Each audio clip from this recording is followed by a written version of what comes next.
manager of Nottingham Forest will be looked back in time, and as for the second part is now a new manager appointed. Where do you think Forest how they'll progress with this new manager, and we'll just maybe look forward? Just first of all, how will Steve Cooper's reign as manager be considered? Well, I say it'll be considered with high regard, because when Nottingham Forest, I believe, 23, 24 years in the Championship. Obviously, he was the first person to take him to the promised land.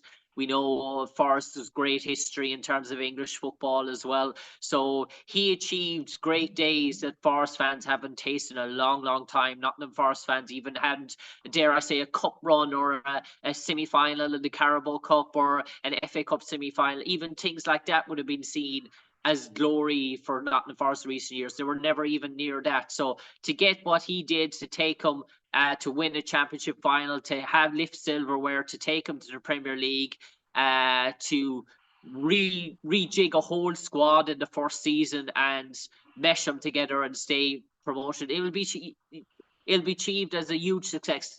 The Forest fans won't look at the money that was spent or the money that was brought out. They'll just look, he got us to the Premier League, he kept us there.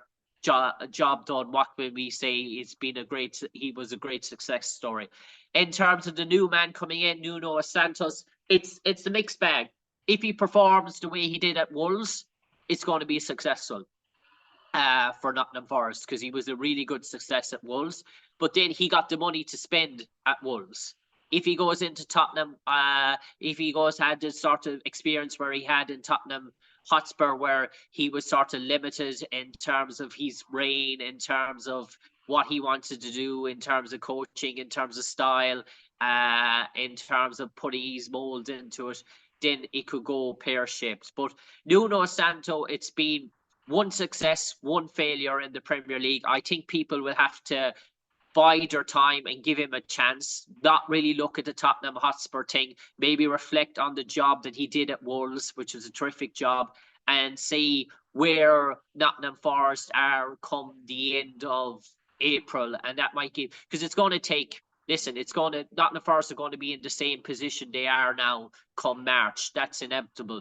But it's just then, after he has that 2 months of bedding in and working with the players, then can they get that late run at the end of the season? I do think they have. Jim, I just thought of something. Sorry, Jim. Isn't the African Cup of Nations on this January, just around the corner? Is that going to affect Nottingham Forest and also maybe some of the other teams? So what do you think of that? It is. The African Nations is on, but I look at Nottingham Forest and I was looking through their squad, and it's not really going to affect them compared to other squads. It's probably going to affect other squads that bit more. They probably have maybe 2 to 3 players, but if you look at most of the Nottingham Forest squad at the moment, it's mainly South American orientated in terms of an awful lot of Brazilians, a few Argentinians, there's 1 or 2 players from Paraguay. Ilanga then is French. So apart from Ibrahima Sangara with Senegal and Moussa Ninkata in terms of starters, there's no one really else that sort of jumps out of the page for you. So I think if it was the South American equivalent that was on, I think Nottingham Forest would be in bigger trouble than what they are. But no, I don't think it's going to affect them that much, really. Yeah. Another question. The manager, I believe, is originally from Portugal, and we know in Brazil they speak Portuguese. So will he have a better chance then maybe of helping these players from South America, maybe to settle in England, not alone on the pitch, but also just settling in life in England as well, because he can speak their language or he's more of their culture maybe. Would that be a help? I think maybe something that might, in terms of that, might have gone into the sort of this decision making, because we all know it was a fractured dressing room in the last month or so in terms of the Nottingham Forest dressing room. But so you need a guy that can come in and instantly have a connection with most of the dressing room and form the bond and the unity and tightness, and say it's us against the big bad world. Look, everyone is saying we're down, we're goners, all this sort of stuff, and create that sort of bond and harmony and a bit of steel. But Nuno likes to play football, and that's the one thing Nottingham Forest fans are going to get anyway. They're going to get a manager who will try and play attractive football. He's not going to lump the ball. He's not going to play route one. It's not going to be unfriendly on the eye anyway. Nuno is one of those type of Latin type coaches, Portuguese, that like to play passing football. It's what they brought up. He won't change away from his principles. That's why he was given the Tottenham job as well. So the football will be still attractive for the Nottingham Forest fans. It's not going to be dare I say, it's very effective football at the moment. Sean Dyche football that we see at Everton, which is hugely successful, given that Sean Dyche is an expert how to play it. Nottingham Forest aren't going to be playing that type of football for the remainder of the year under Nuno. No way in that.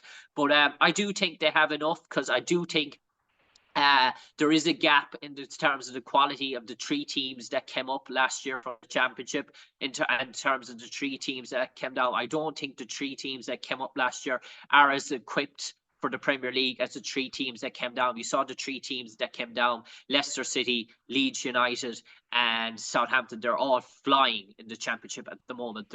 Leicester and Leeds are streets ahead, really. I know Ipswich are having a great season, but the other 3 look like they're going to be going to be in contention to going straight back up. And the 3 that they came up in terms of Burnley, they're struggling big time. Sheffield United have changed their manager, they're struggling big time. Luton, away from home, can't seem to get a result to save their lives. Sorry, Jim. But the one thing, and I talk about Luton, and Luton now, they've got 2 promotions in a row. But by God, Jim, they're a fighting spirit. And the proof it was, they were at the City Ground, was it in October? They were 2-0 down with about 15 minutes to go. Any other team would have died. They came back and got a 2-2 draw, and they could have won it even. So Luton have fighting spirit. They're all together, and as you said, they're dim against the worlds. They're a very dangerous team, because they're more equipped for a relegation battle, I would fear, than Nottingham Forest as if the year goes on. Or what's your thoughts on that? Well, what I would say about Luton, what could catch up with them is injuries. They can't afford pivotal injuries to players, key players, because they don't have the players to replace them. Now, the Tom Lockyer thing was a key player, club captain. We wish Tom all the best, and he's recovery, and family and life sometimes is more important than football. But Luton just don't have the big owner to go out and spend in January to replace players that might come up with injury. It's a long year, the Premier League, and you're going to pick up injuries to sort of key players. My fear for Luton is if they miss 1 or 2 marquee players down the central of the spine, they just won't have the players to replace them. They just don't have a big enough squad to deal with the demands of the Premier League. And I think in the run-in, when that level goes up a notch, I think that's where Luton, but they will fight until the bitter end. But I just think maybe that the resources at the football club won't be enough to keep them up there. And I do think Nottingham Forest have the resources. Yeah. So, in your opinion, Jim, I'll be quite honest with you now, Jim, when we go to the tournament the 1st of January, if you offered me 17th place, I'd take your hand off.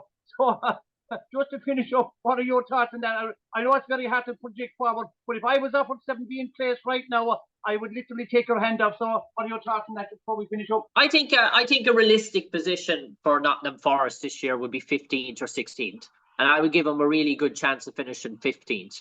I think that's where they're about in terms of the Premier League. I don't see them as a 20th or 19th team. I do think they will be in that sort of 3 to 4 teams with that final team. I think 2 teams below the bottom will get cut away towards around March. They'll sort of fall off, and it'll fall to 3 teams that are sort of left. But I do think Forest have the capability of finishing around 15th, even if things go bad, 16th at a push.